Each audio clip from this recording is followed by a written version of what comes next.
Des détenus qui refusent d'être libérés. Il y a plus de 3000 détenus âgés dans les prisons canadiennes et on estime que près de la moitié d'entre eux ne veulent plus en sortir.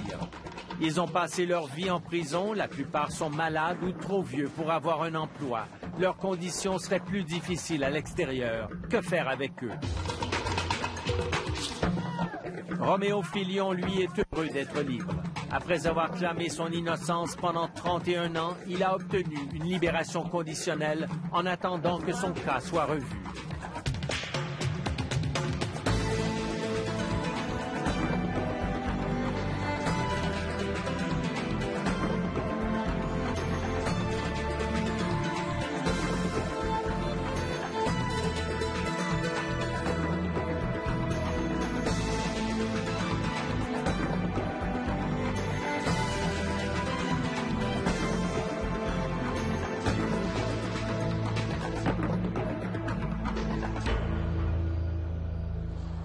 Bonsoir, ici Jean-François Lépine. Je vous souhaite la bienvenue à Zone Libre.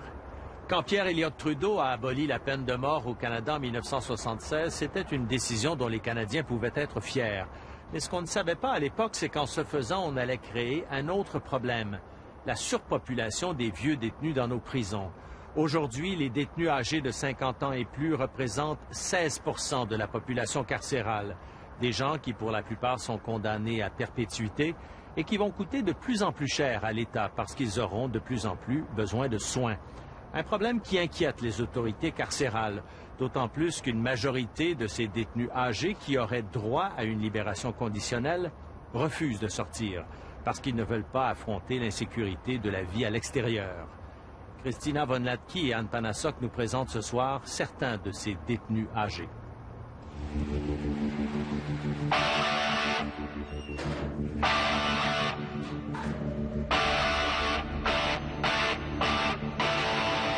Garder un homme en prison coûte cher. 80 000 $ par année, en moyenne. Les détenus âgés coûtent encore plus cher. Le nombre de vieux détenus a doublé en moins de 10 ans et il continue de s'accroître. Ces citoyens de l'âge d'or ont à la fois peur de sortir de prison et peur d'y rester et d'y mourir. 5 meurtriers en fin de carrière, 5 condamnés à la prison à vie ont accepté de nous parler. Leurs propos vont vous étonner.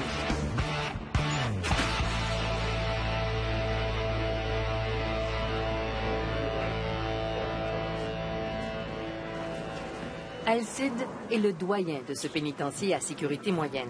Il a 66 ans. C'est comme moi. Mais bon, me donner n'importe quoi, j'ai l'usure. Vous seriez plus capable de refaire les mêmes crimes? Ah non, pas du tout. Non, j'ai plus la capacité, j'ai plus rien. La mentalité n'est plus là. Il n'y a plus les capacités, ni physiques, ni morales. Il n'y a plus rien. Moi, là, je n'ai plus rien. Et là, vous avez été sentencé à quoi? À perpète. Parce que j'ai un meurtre sur le dos, pas tout. Là.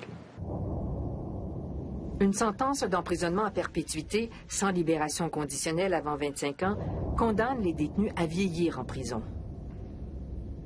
Même si la personne, c'est un criminel, il reste que c'est un être humain, il faut s'entendre. Je me dis, j'ai fait un crime, j'ai fait un meurtre. Alors, j'ai un prix à payer. Mais quand j'ai tombé sur mes deux pattes, là, en dedans, là, j'ai dit, wow, qu'est-ce que j'ai fait? Non, en prison pour la vie, moi, là, ce que j'ai fait là, crise d'argent, là, j'ai sacré à moi. J'ai dit, crise d'argent sale, crise de vie sale.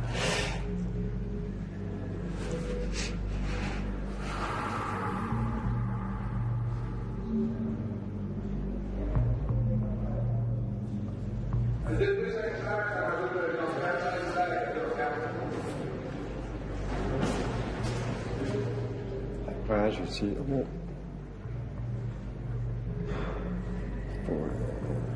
faut que je me reprenne en main, même que je suis en temps. Je vais essayer au moins de me donner un peu, essayer d'avoir de l'aide.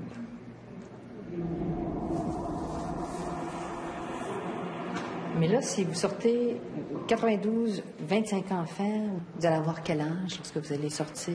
Ah, mon Dieu, ça me mènerait peut-être à 80 quelques années.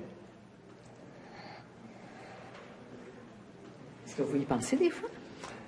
J'essaie de pas trop penser loin. Parce que si je veux garder un certain moral pour pouvoir fonctionner un peu comme les autres, là, c'est pas évident, mais faut pas que je pense trop loin. À ce moment-là, si je dis « Hey, je vais mourir en dedans, moi, là. » Oh, là, je fais « Ça sera réellement pas bon. » Alcide aura 80 ans lorsqu'il sera, peut-être, libéré de façon conditionnelle. Le garder en prison jusqu'à cet âge va coûter plus de 2 millions de dollars. Il n'est pas le seul. Avec 3700 délinquants âgés qui vieillissent, les prisons vont devoir se transformer en véritables hospices. René Filion, lui, veut mourir en prison, là où il a passé sa vie. Il a été condamné pour meurtre et pour avoir dévalisé une dizaine de banques. Maintenant, le roi du hold-up dépend de l'aide de d'autres détenus. Quand c'est l'hiver, c'est froid au bout, puis je fais dangereux au bout, c'est dangereux pour faire d'autres infractus. J'ai fait des crises cardiaques, on m'a opéré à cœur ouvert. On fait 4 pontages. Dernièrement, j'ai passé quand j'étais au CFF, j'ai passé des tests, puis ainsi de suite, puis toutes mes artères sont bloquées à 90%. René Filion n'a que 55 ans. Il a vieilli, prématurément. Si je mange trop vite, j'ai tout de suite essoufflé, puis je fais de l'angine immédiatement. Il a passé 38 ans en prison, sans une seule visite. Vous n'avez jamais été marié? Non, jamais, non. Non. Bien sûr, je veux dire, je connais pas les femmes, honnêtement. Je sais pas, j'adore les femmes, mais je peux pas dire que je connais les femmes. Tu veux sortir dehors? Il n'a pas de femme, pas d'amis hors de ses murs. Son chez-soi, c'est la prison. Sa famille, les hommes qui purgent une sentence vie, comme lui. Non, peut-être. C'est là, les gens ils trouvent le temps long, surtout des gens qui font des sentences à vie. Je suis pas mieux que les autres, là, mais étant donné que je fais du dessin, puis ainsi de suite, pendant ce temps-là, mais je suis pas, me sens pas être ici, je me sens pas enfermé, si tu veux.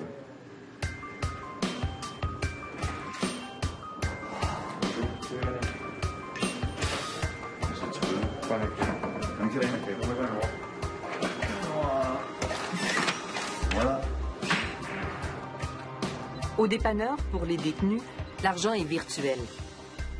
C'est le lieu de travail de René Filion, son royaume. Et vous travaillez combien de temps ici? Je passe mes journées et mes soirées ici. De temps en temps, quelqu'un va acheter un crayon, une chose décorée, puis des cartes à jouer.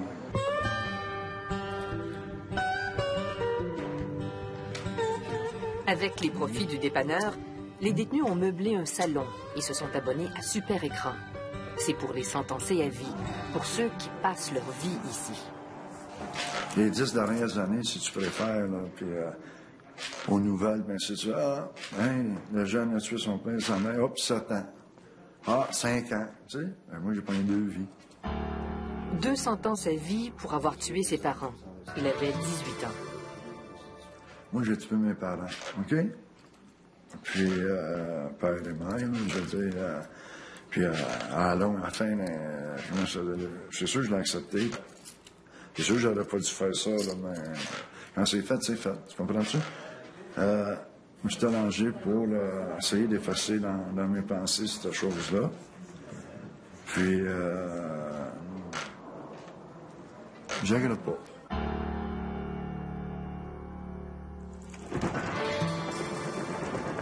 Au début, après quelques mois avoir rentré en milieu carcéral, je pensais juste une chose, c'est m'évader. Puis j'ai fait ça tout durant ma sentence au complet. Je me suis évadé quasiment dans toutes les institutions qui m'ont envoyé. Fait que j'acceptais pas d'être embarré. Ce discours lui garantit une place à vie en prison. Car pour obtenir une libération conditionnelle, Il faut suivre certaines règles, exprimer du remords, par exemple. René Filion le sait bien, lui qui a été mis en liberté sous condition en 1992, après 25 ans de prison. Une liberté qui ne va durer que quelques mois et pendant laquelle il se fera une réputation de dur. Avec un complice, il a braqué 18 banques, ce qui leur a valu le surnom de Bonnie and Clyde du Québec. On n'a jamais fait mal à quelqu'un à l'extérieur. Jamais. On faisait les banques, ainsi de suite. Puis quand on partait, là, c'était des caissières, hein. Puis bonjour, passe une belle journée. Puis on s'en allait. Puis voilà. Non. Mais là, pourquoi vous ne voulez plus sortir? Vous avez tant rêvé de ça, là. Pourquoi vous ne voulez pas sortir? Parce que le médecin, quand je suis arrivé ici, le médecin m'a dit que, mon cardiologue, m'a dit que je ne passais pas les failles. René Filion porte en permanence un timbre de nitro pour activer son cœur. Les soins de santé, comme les médicaments, sont fournis. Et en prison, il n'y a pas de liste d'attente. Je fais pas attention à ma nourriture, puis bien les choses. Ben oui, j'ai toujours fumé. J'ai jamais arrêté de fumer. Jamais. Même après m'avoir opéré, puis tout, je fumais. Je me laisse aller si tu veux, tu sais. Mais où est-ce que je suis rendu, là? Non, j'en profite. À l'extérieur, moi, là, j'ai jamais pris de responsabilité, ces choses-là. En plus, je suis malade. J'accepterais pas pas avoir d'argent dans mes poches, puis ainsi de suite. Puis, je vais tomber dans la criminalité, tout simplement. J'accepterais pas, moi, là, l'appartement, puis manger je mangerais pas tous les jours non plus. La cigarette, les transports, puis voilà, bon. Tu sais, je veux dire, le super écran, moi, là, j'aurais pas ça pantoute, là. Tu sais, je veux dire, non, je me sens bien ici, puis je veux vraiment plus sortir. Comprends-tu? Puis pour moi, c'est comme chez nous. Pourquoi sortir, effectivement? Dehors, il devrait se chercher un logement, un travail, un médecin. René Filion a compris que pour lui, la vie en prison est plus facile qu'en liberté.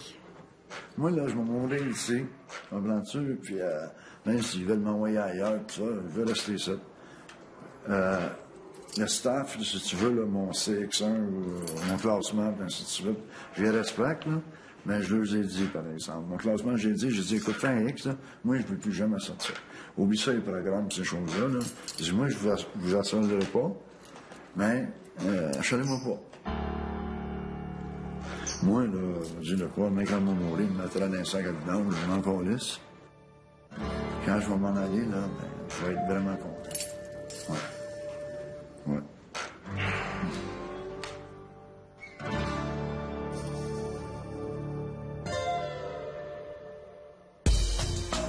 Après la pause, il a appris un métier en prison, mais il n'est pas prêt de sortir.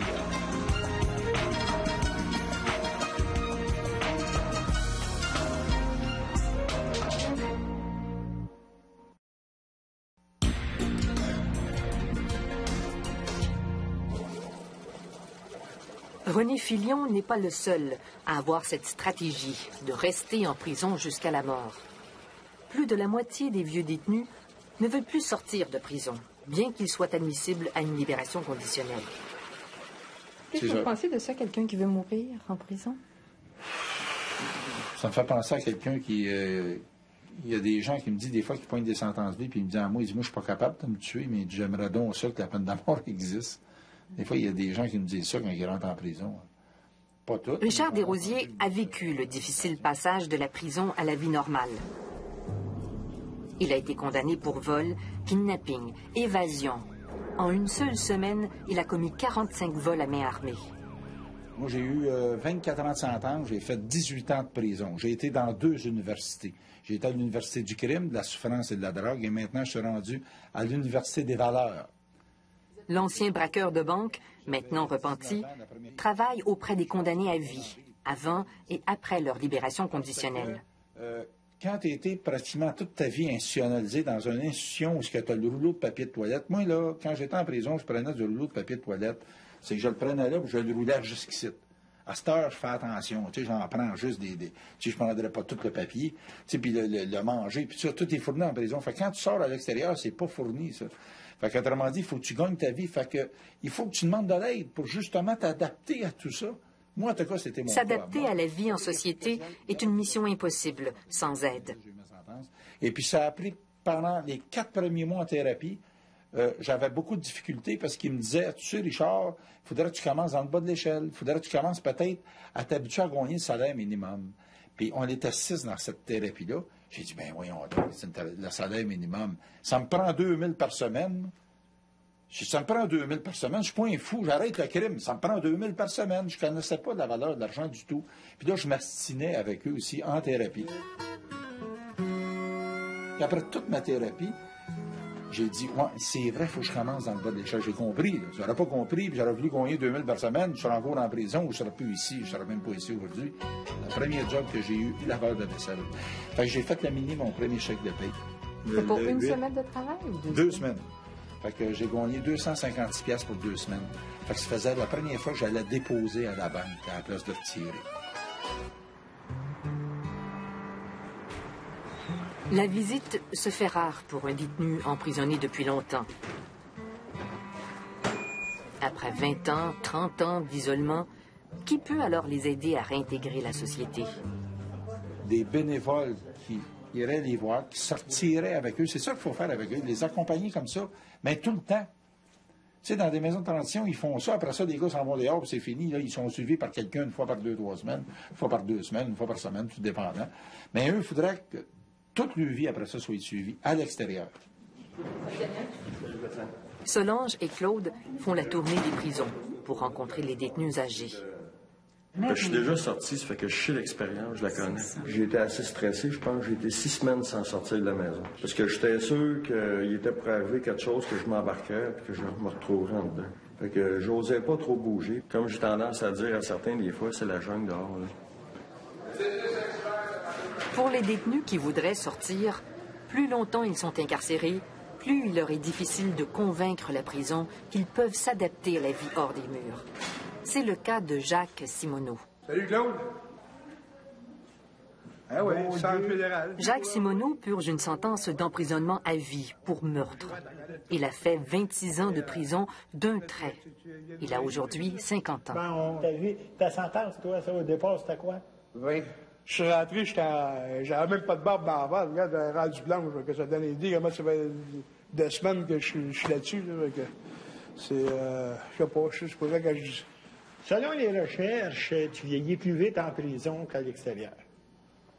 Parce qu'ils disent que quelqu'un qui est dans la cinquantaine, en dedans, équivaut à peu près à quelqu'un qui est dans la soixantaine à l'extérieur. Il y a au moins 10 ans là, de décalage. Ça, j'ai mal dans le dos.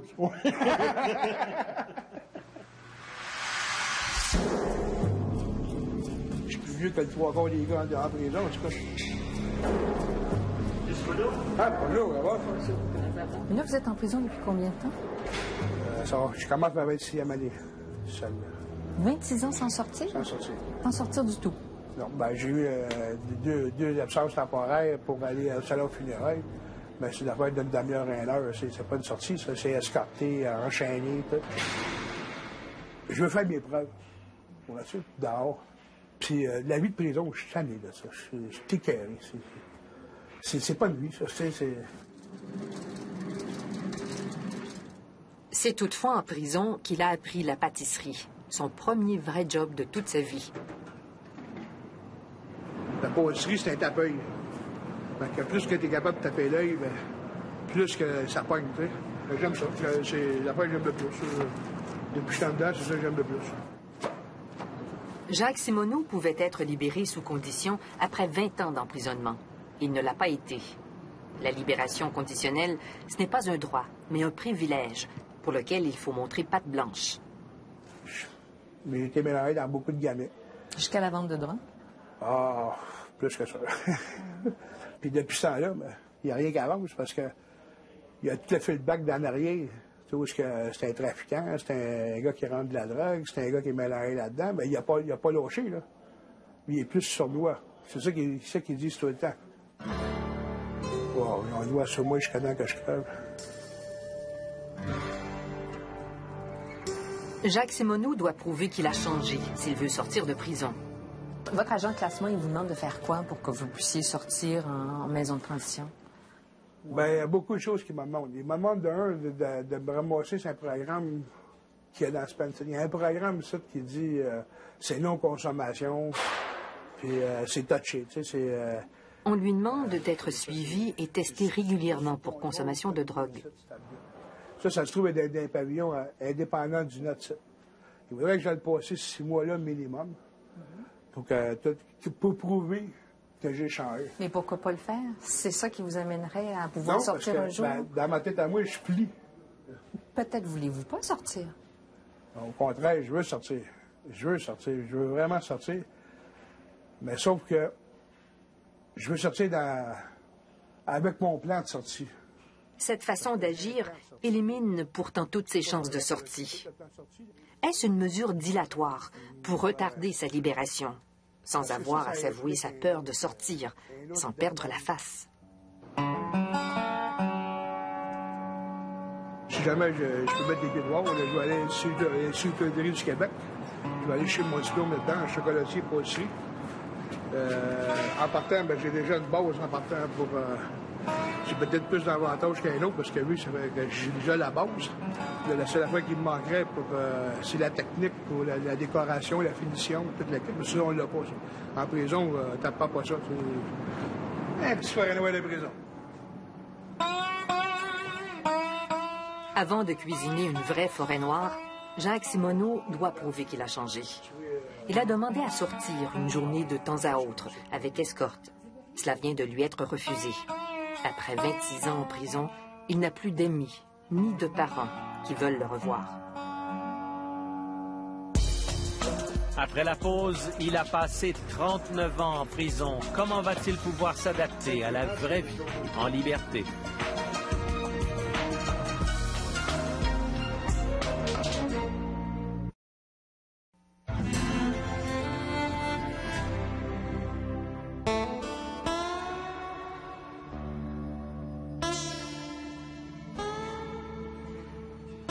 Pavillon L, rangée K, cellule 8.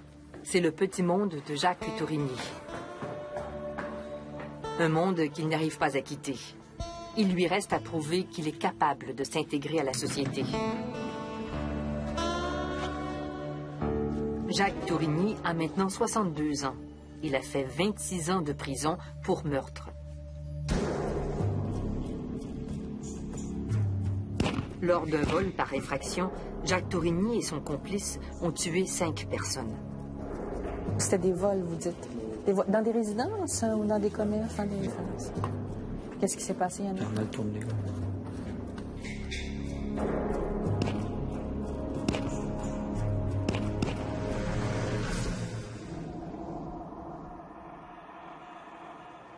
Après 20 ans d'emprisonnement, Jacques Tourigny a été libéré sous condition.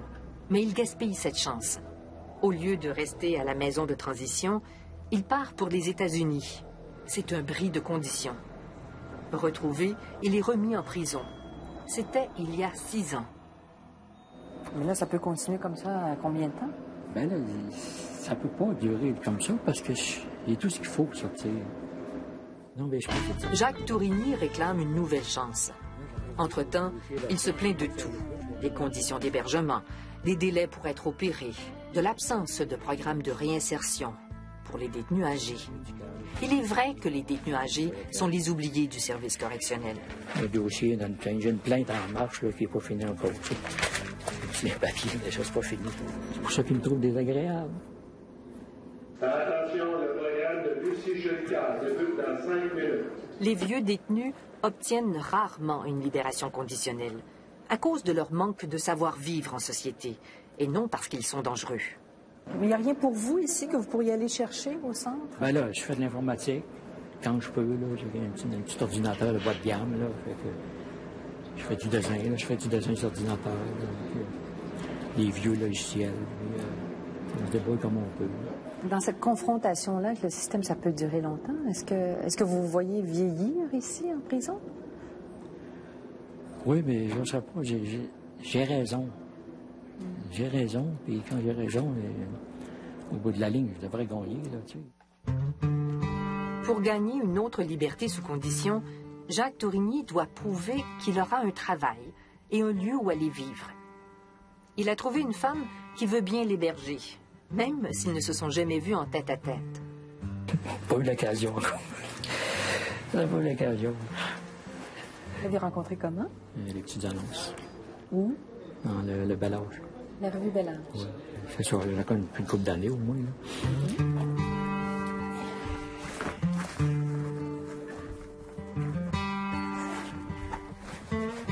Les activités que je faisais, là, ça commence, c'est restreint. Hein. Je vois au tennis, hein, je vois beaucoup au tennis, mais c'est fini. C'est fini, là. Emphysème. Vous jouiez au tennis ici? Oui, à l'intérieur? Oui, il y a 2 terrains. Ah, oui. Alors, on continue à avoir de la misère à souffler. Je me tiens loin des fumeurs. Je me tiens loin des fumeurs. Est-ce que les autres détenus vous traitent de vieux, vous considèrent comme plus vieux? Bon, des fois, il y en a qui nous appellent le bonhomme, là. Oui. Bon, on est plusieurs. Ça ne fait pas de cas. Des criminels qui ont pris des allures de grand-père, avec une santé chancelante.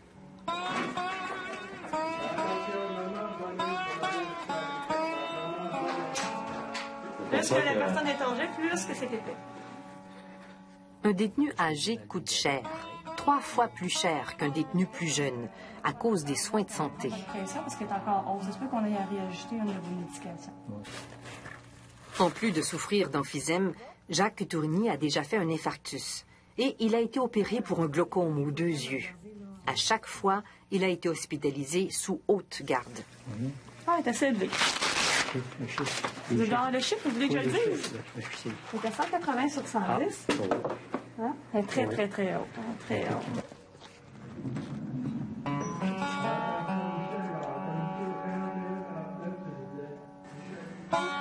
C'est loin d'être la misère, mais l'ennui transpire de ces murs, trop longtemps vus. Ceux qui sortent finalement de prison doivent séjourner en maison de transition, où ils sont logés et nourris, comme celle-ci dans l'est de Montréal. Marcel Soucy vient d'être libéré sous condition. Il a passé 39 ans en prison. Une nouvelle liberté entravée par les 15 mètres de tuyaux qui le lient à sa bonbonne à oxygène.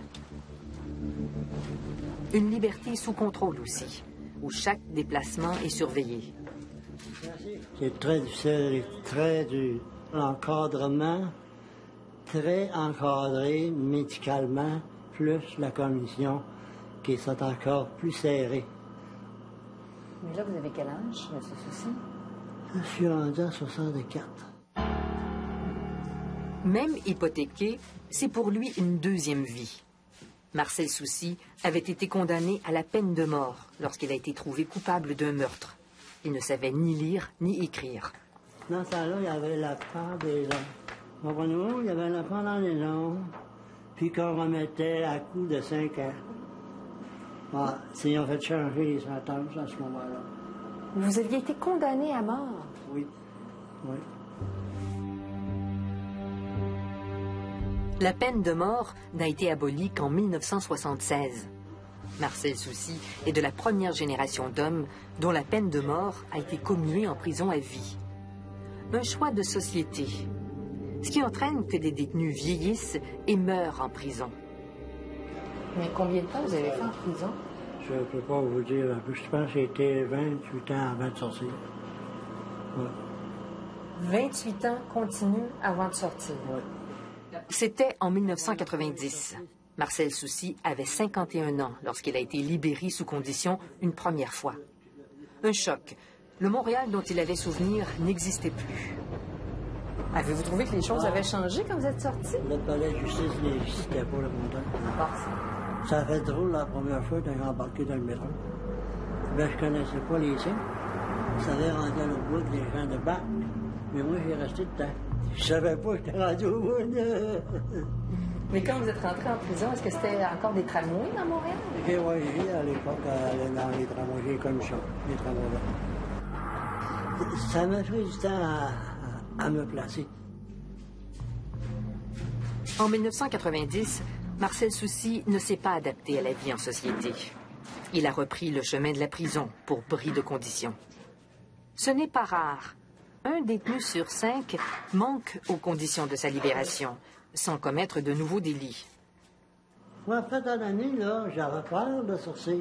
Dernièrement, là, j'insistais pas pour sortir de prison, moi, là. Ah non? Vous vouliez pas sortir? Non, je leur ai dit, moi, là, ça m'intéresse pas de sortir. Je vais le dire tout de suite, foutez-moi la paix. Je me sens trop vieux. Je me sens trop vieux. Je suis pas riche. Là, lui, il sort de ça va nous coûter très cher. Comment ça? Ben, là, le gouvernement, ça coûte à peu près 200 $ de médication, plus 125 de location, plus les bonbonnes. Ça coûte 20 piastres, ça. 5 $ la bonbonne. 20 piastres. Oh, 20 piastres. Pour l'enlever. Juste remplir. Qu'est-ce que vous allez faire? Je ne sais pas. Ah, je pensais qu'elle était bonne. Ah. Après la maison de transition, finit la prise en charge. Marcel Soucy doit se trouver un logement et se débrouiller pour vivre avec sa pension de vieillesse. Les belles maisons, mais on ne va pas penser à moi. Depuis 5 mois, Marcel Soucy cherche un logement. Il n'a toujours pas trouvé. Mais un escalier comme ça, là. Ça demande beaucoup d'efforts pour monter là. Toi, tu serais quasiment pas capable de monter là. Ouais. Ça veut dire que si tu montes et tu descends une couple de fois par jour, ça n'a pas d'allure. Ah. C'est pas possible pour toi. Ça va être privé de sortir, Dramati. À Montréal, les logements sont rares, les loyers chers. Et surtout, il y a des escaliers partout. Et des logements au rez-de-chaussée, où est-ce que vous en trouvez? Les rez-de-chaussée, non. Jusqu'à date, je n'ai pas trouvé. Hein. C'est le prix aussi. Le prix, hein? Le prix, là. Le prix et la disponibilité. Ouais. Il n'y a pas grand-chose de disponible dans les rez-de-chaussée. C'est quoi que vous aimeriez, vous? Parce que moi, je trouve, si je vis dans une habitation à logement seul, je vais avoir mon intimité. Avez-vous assez d'argent pour vous payer un logement seul? Ah, c'est comme je te dis, je me sens assez prêt de manger juste ma croûte de pain. Vous êtes prêt à manger juste des croûtes de pain? Ah oui. Si, pour l'avoir vu la liberté, d'avoir la liberté de sentir ton intimité, là, c'est une grande liberté. Ouais, c'est une grande liberté. Quand tu es maître de chez soi, là, hein, ça représente beaucoup. Hein. C'est vraiment maître de chez soi. Là. Tu n'as pas d'autre qui est là pour te surveiller. Hein. Tu sens dégagé. Tu sens détendu à ce moment-là. Hein. Mais en prison, vous étiez habitué d'avoir tous les services, les repas qui étaient préparés, puis le ménage qui était fait. Oui, mais c'est l'intimité, là, elle n'était pas là. Hein? Tu n'es pas maître de toi. Hein? Ceux qui ont le bâton, c'est eux qui ont le pouvoir. Hein? Puis moi, je voudrais sortir de l'enfer. Tu es quand même placé dans une situation où est-ce que tu vas toujours être contrôlé. Claude Durand travaille auprès des détenus depuis 34 ans. Parce que, étant sentencé vie, ouais, il va toujours avoir quelqu'un qui le contrôle, qui va établir l'illicité jusqu'à la fin de ses jours. Ouais. Donc, ça, il est conscient de ça. Ça, oui. Mais disons qu'on va avoir bénéficié quand même d'une certaine liberté. Oui. Seul. Hein? Certaine liberté. Ça représente beaucoup, hein? La vie a changé pendant 30 ans, 35 ans. Hein? Ne serait-ce qu'aller à la caisse populaire pour, avec une carte au lieu de passer dans un guichet. On est tellement institutionnalisé en prison, tu deviens à ça. Longtemps que tu sors dehors, t'es encore avec ça ici. Fait que tu arrives, là, pour prendre ta chambre, tu es arrivé dans l'autre maison de transition, je m'en vais dans ma cellule. Je t'en pas encore sorti ici.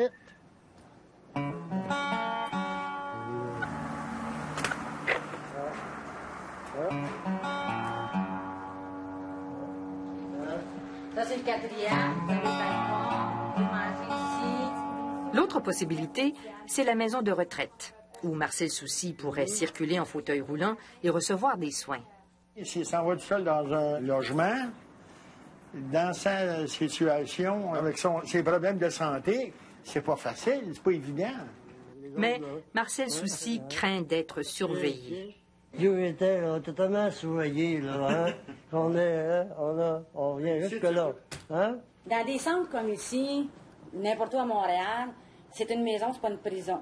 Ça veut dire que vous allez avoir de l'aide, mais vous n'allez pas être empêché de sortir. Vous allez juste avoir de l'aide quand vous allez en avoir besoin. Dans les lieux où j'ai vécu, on aime bien avoir notre intimité, hein? Notre dignité, hein? C'est ça, là. Combien ça va me coûter? C'est pas si pire que ça, là. Il y en a à tous les prix, là. Ça part de 150, ça peut aller jusqu'à 2000, c'est sûr. Oui, c'est le prix qui m'inquiète beaucoup. Si tout un chacun est capable d'aller rester dans un centre avec des services, avec une pension, pourquoi vous ne serez pas capable? Tout un chacun prenne des médicaments. Tout un chacun, il y en a qui fument. Il y en a qui s'achètent des choses, c'est normal. Mais s'ils réussissent, eux autres, à arriver, vous allez arriver vous aussi. Il ne lui reste qu'1 mois pour se loger, car il doit quitter la maison de transition qui l'héberge. Ici, le prix le rebute. Et dans un foyer, il lui faudrait cacher ce passé de prisonnier qui fait peur. J'ai assez honte de mon crime. J'ai assez honte. Tu sais, quand on arrive pour parler de mon crime, ça fait assez mal. Vous seriez-vous encore aujourd'hui comme un criminel? Moi, je ne vois pas comme ça, mais je vois les autres de me voir comme un criminel, là-bas. Ah. Il n'y a rien qui était facile avec eux autres. Même si je ne suis pas fort, ils me voient encore comme criminel, là-bas. Marcel Soucy est enfin libre, mais seul. Même si je veux ramasser un petit peu de canette, 2-3 piastres par jour de canettes, c'est un retard. Là, je suis rendu, je suis plus capable d'aller porter. C'est ce que vous faisiez avant? Vous ramassiez des canettes? Ça, c'est exactement ramasser avec des canettes, ça. Oui. J'ai ramassé bien des choses avec des canettes, à l'époque. Autrefois criminel, aujourd'hui impotent. Marcel Soucy est prisonnier du temps qui a passé. Mais si vous étiez resté en dedans, vous auriez pu mourir en dedans? La madame mourir dehors ou en dedans, ça peut changer où, ça? La mort, on peut mourir n'importe où. Que ce soit en prison ou dehors, en réalité, ça change quoi? C'est pareil pour vous. C'est la même chose. Devrait-on garder Marcel Soucy en prison pour son propre bien? Que devrait-on faire avec ces détenus âgés? Les libérer plus tôt pour qu'ils puissent s'adapter à la vie en société ou les garder en prison indéfiniment, quitte à transformer nos prisons en hospices?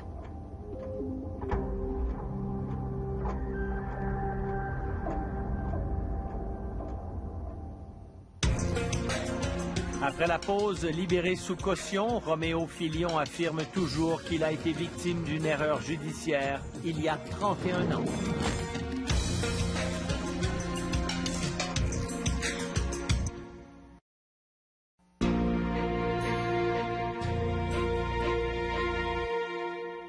Roméo Filion, lui, est un détenu âgé qui rêvait de liberté. Il y a 2 ans, ici à Zone Libre, nous vous avons présenté le cas de cet homme détenu depuis 31 ans pour un crime qu'il affirmait ne pas avoir commis.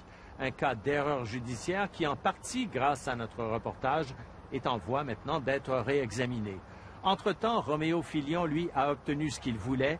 L'été dernier, il a été libéré sous caution en attendant que le ministre de la Justice ne réexamine son cas. Anne Panasok et Christina Von Latky ont assisté à ce moment mémorable.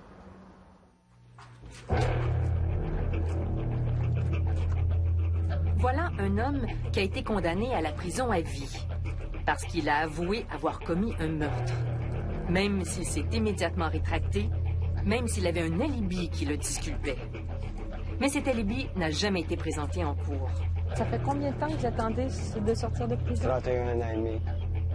Cela fait maintenant plus de 31 ans que Roméo Filion est emprisonné. Ce serait la plus longue histoire d'erreur judiciaire au pays. Vous n'êtes jamais sorti?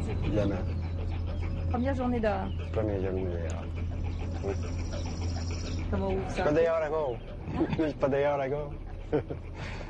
Plus bien demain, j'espère. Roméo Filion demande à être libéré. en attendant que le ministre de la Justice statue sur l'erreur judiciaire dont il se dit victime. C'est un précédent. En fait, c'est un précédent parce que M. Filion a fait sa demande au ministre en vertu des dispositions du Code criminel là, qui sont très précises.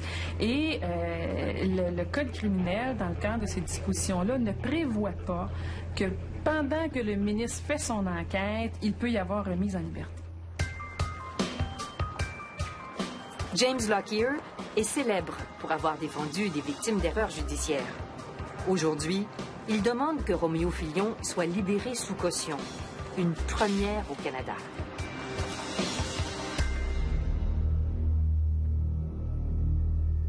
Devant le juge Watt, Maître Lockyer plaide que la détention de Roméo Filion est illégale en vertu de la Charte canadienne des droits. Maître Lockyer blâme la Cour de l'époque de ne pas avoir dévoilé l'alibi qui prouve que Roméo Filion ne pouvait être le meurtrier. Roméo Filion est venu dire au juge qu'il était innocent et qu'il souhaitait profiter de quelques années de liberté, lui qui a déjà 64 ans. À travers ses larmes, il ajoute « Je suis devenu vieux ». Le juge demande 1 mois de réflexion avant de rendre une décision qui pourrait passer à l'histoire. Finally, someone listen. Roméo, comment vous vous sentez? Come on up here.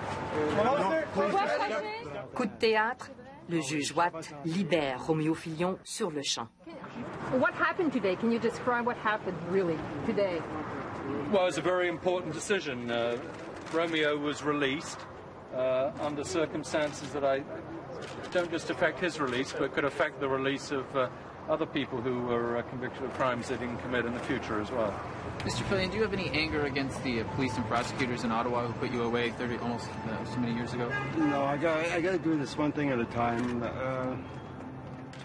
Le juge Watt a dit « C'est un principe de justice fondamentale dans notre société qu'un innocent ne doit pas être incarcéré. » Not bail, but exonerated pretty quick, you know, but this is one step at a time. Il dit « Moi, je ne me prononce pas ni sur l'innocence, ni sur la culpabilité de M. Filion. Ce n'est pas du tout de mon ressort. La seule question qui est devant moi, c'est qu'étant donné que le ministre, qui est une autorité compétente, a déterminé qu'il y avait possibilité d'erreur judiciaire, est-ce que nos principes de charte permettent de garder cette personne-là détenue ou ne doit-on pas, au contraire, pour respecter ses droits fondamentaux, la remettre en liberté? Mistakes have been made, and I hope they correct them. Et là, évidemment, il y a toute la charge émotive d'une personne qui est possiblement emprisonnée depuis 30 ans pour un crime qu'il n'a pas commis, ce qui est un des plus grands cauchemars du système judiciaire. Tant qu'à moi, ce qu'il y a de plus grave comme erreur judiciaire, c'est ça. Et donc, il y a une charge émotive autour du fait que c'est presque entendre quelqu'un d'outre-tombe, hein? Et de dire, on a l'impression qu'on assiste à un moment historique et c'est effectivement un moment d'une charge émotive qui est impressionnante. Roméo Filion est libre. C'est une liberté provisoire, en attendant que le ministre de la Justice décide de son sort. Une procédure qui peut prendre quelques mois, voire des années.